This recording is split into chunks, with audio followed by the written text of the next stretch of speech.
আসসালামু আলাইকুম রহমতুল্লাহি ওবারাকাতুহ।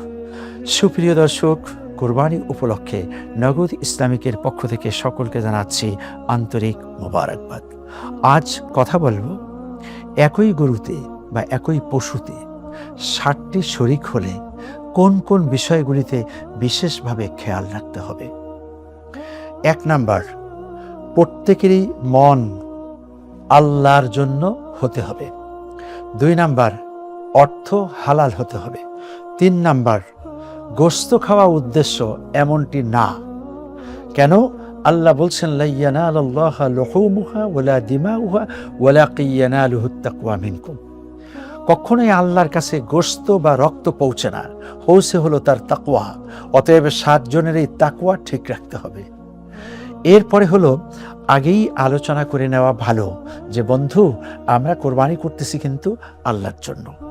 গোশত তো এমনিতেই খাওয়া যাবে, তবে গোশত খাওয়াটাই উদ্দেশ্য এমনটি কেউ মনের ভিতরে লালন করব না। এবং আমি একটু পিছনের রানের গোশতটা পেতাম অথবা মাথার মগজটা আমি পেতাম, এমন কোনো আকাঙ্ক্ষাও করা যাবে না। একেবারে নেতৃত্বে ভাগ করে ৭ জনেই সমানভাবে নেবেন।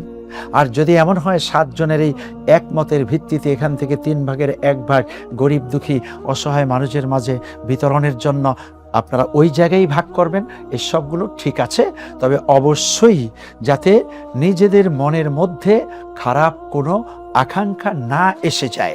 আসলে তওবা করতে হবে, সমমনা হয়ে দোয়া করে কাজটি করলে সবচাইতে ভালো হয়। যদি ২ জন বা ৩ জনকে দায়িত্ব দেওয়া হয়, তাদেরকেও বলা হবে ভাই ইনসাফের ভিত্তিতে সব কিছু হবে।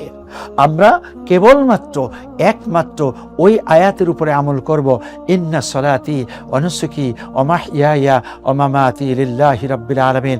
নিঃসন্দেহে আমার নামাজ, আমার কোরবানি, আমার জীবন, আমার মৃত্যু সবটাই বিশ্ব প্রতিপালক আল্লাহর জন্য। আল্লাহর জন্যই হোক আমাদের কোরবানি। আসসালামু আলাইকুম ওয়া রাহমাতুল্লাহি ওয়া বারাকাতুহু।